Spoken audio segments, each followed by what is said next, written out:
আজকে সকালে আমি এসেছি আমাদের মাঠে ধনেপাতা তুলতে। তো এখানে প্রচুর ধনেপাতা হয়েছে। আকাশের অবস্থা দেখো, এখনও কুয়াশা, এখন 9টা বাজে।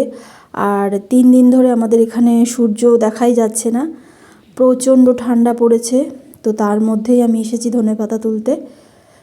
কয়েকটা ধনেপাতা এখান থেকে নিয়ে যাব, যেহেতু আমাদের বাড়ির পাশেই এই জমিটা। আর যখন তখন নিয়ে যাওয়া যায়, তো আমরা অল্প অল্প করেই ধনেপাতা তুলি।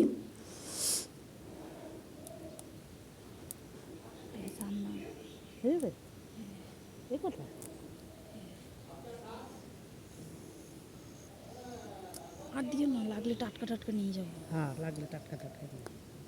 তো এই ঠান্ডার মধ্যে সবাই বলছে বাঁধাকপির বড়া খাবে, তাই জন্যই ধনেপাতা নিয়ে যাচ্ছি। তো বাঁধাকপির মধ্যে দিয়ে দিচ্ছি, এটাকে ভালো করে মাখিয়ে এখন বড়া বানাবো।